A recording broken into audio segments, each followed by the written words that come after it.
بسم اللہ الرحمن الرحیم۔ آپ آدھی رات کو جاگتے ہیں اور اپنے آس پاس کی جگہ سے مکمل واقف ہوتے ہوئے بھی آپ حرکت نہیں کر سکتے۔ آپ بالکل مفلوج ہو گئے ہیں اور جیسے جیسے وقت گزرتا ہے آپ بہت زیادہ خوفزدہ ہو جاتے ہیں، جس میں کئی پریشانیوں کا سامنا کرنا پڑتا ہے۔ بعض اوقات تو آپ خواب کے اندر بھی پیرالائز ہو جاتے ہیں، جیسے کوئی چیز یا ڈیمن آپ کے پیچھے پڑا ہے اور آپ حرکت نہیں کر پا رہے۔ آپ بھاگنا چاہتے ہیں لیکن آپ کی ٹانگیں آپ کا ساتھ نہیں دے رہی۔ آپ کے خواب میں کوئی شیطان یا بدروہیں آ کر آپ کو ڈرائیں، یا ایسا لگے کہ آپ کا گلا دبایا جا رہا ہے، یا آپ کے سینے پر کوئی بیٹھا ہوا ہے جس کی وجہ سے آپ کو سانس بھی نہیں لیا جا رہا۔ آپ نیند سے جاگ جاتے ہیں، آپ کچھ بولنا چاہتے ہیں پر بول نہیں پاتے۔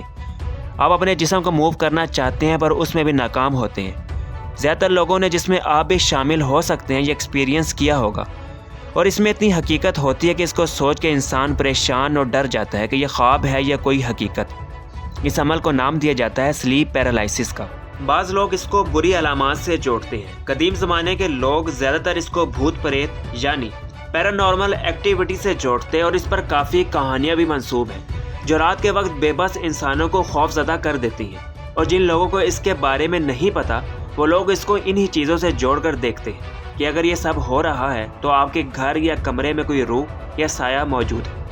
سلیپ پیرالائسس اس وقت ہوتا ہے جب آپ تقریباً سو چکے ہیں یا سونے والے ہیں، اور دوسرا جب ہماری نیند مکمل ہو چکی ہے اور ہم جاگنے والے ہیں۔ آپ کو محسوس ہوگا آپ حرکت کرنے اور بولنے سے قاصر ہیں۔ کچھ لوگوں کے سینے پر دباؤ یا دم گھٹنے اور سانس لینے میں دشواری محسوس ہوتی ہے۔ اس کے علاوہ پورے جسم میں کسی بھی طرح کی کوئی سنسیشن نہ ہونا، اور تو اور سر میں درد اور جسم میں درد بھی دیکھا جا سکتا ہے۔ اور اس کے علاوہ وہم بھی ہو سکتا ہے۔ آپ وہ چیزیں دیکھ سکتے ہیں جو اس دنیا میں یا آپ کے کمرے میں موجود ہی نہیں، جس میں آپ کوئی مانسٹر یا کوئی بھی بڑی چیز دیکھ سکتے ہیں۔ بعض اوقات آوازیں بھی سنائی دیتی ہیں۔ سلیپ پیرالائسس کچھ سیکنڈ یا چند منٹ کے لیے ہوتا ہے، اس کے بعد سب نارمل ہو جاتا ہے۔ سوال یہ اٹھتا ہے کہ یہ ہوتا کیوں ہے؟ جب آپ سوتے ہیں تو آپ کے جسم میں بہت کچھ ہوتا ہے۔ اس کو دو حصوں میں بانٹا گیا ہے، ریپڈ آئی موومنٹ سلیپ اور دوسرا naan rapid eye movement sleep. جب آپ سوتے ہیں تو آپ ان دونوں آپشنز کے بیچ چکر لگاتے ہیں۔ Naan rapid eye movement sleep میں ہم خواب نہیں دیکھتے، جبکہ ریپڈ آئی موومنٹ سلیپ میں ہماری آنکھیں اور ہماری سانسیں ایکٹیو ہوتی ہیں اور ہمارا جسم مفلوج ہوتا ہے۔ ریپڈ آئی موومنٹ سلیپ میں ہی ہم خواب دیکھتے ہیں۔ سیدھے لفظوں میں بتایا جائے تو ریپڈ آئی موومنٹ میں ہمارا برین تمام سگنلز ہماری باڈی کو دے دیتا ہے، جس سے صرف ہماری آنکھیں اور سانس لینے کی طاقت بحال رہتی ہے، جبکہ ہماری ساری باڈی اسٹینڈ بائی موڈ پر چلی جاتی ہے۔ اور اس کی خاص وجہ یہ ہوتی ہے کہ جب ہم کوئی خواب دیکھتے ہیں تو اس خواب میں ہمارے ساتھ جو بھی واقعہ رونما ہو رہا ہوتا ہے وہ ہماری آنکھوں تک ہی محدود ہوتا ہے، اور ہم خواب میں کسی سے لڑ رہے ہیں تو وہ بس خواب کے اندر ہی ہے۔ ہمارا جسم سٹینڈ بائی موڈ میں ہونے کی وجہ سے حرکت نہیں کرتا، جس کی وجہ سے ہم کو یا ہمارے ساتھ لیٹے دوسرے شخص کو نقصان نہیں پہنچتا، اور اسی سے جا کے جڑتا ہے ہمارا سلیپ پیرالائسس۔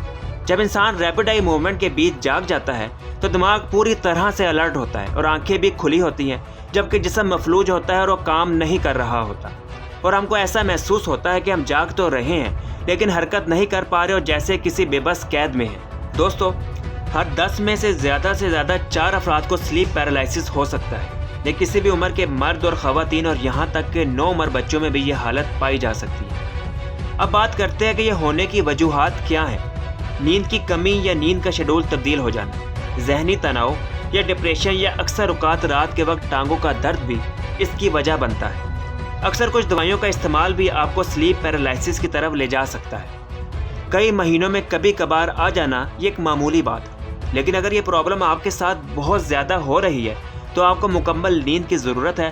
شراب نوشی کو ختم کرنا ہوگا، 8 گھنٹے کی مکمل نیند لینی چاہیے، اور اگر آپ کو سلیپ پیرالائسس میں شیطانوں یا اجنبیوں سے ڈرنے کی ضرورت بالکل نہیں ہے، اپنے ذہنی دباؤ پر قابو پا کر اپنے ڈپریشنز کو کم کرنے کی کوشش کریں، اور اپنے ڈاکٹر کو ضرور دکھائیں، اور اپنی صحت اور سونے کا صحیح ٹائم ٹیبل بنائیں، اور اپنی رائے سے ہمیں کامنٹ سیکشن میں ضرور آگاہ کریں۔ اللہ حافظ۔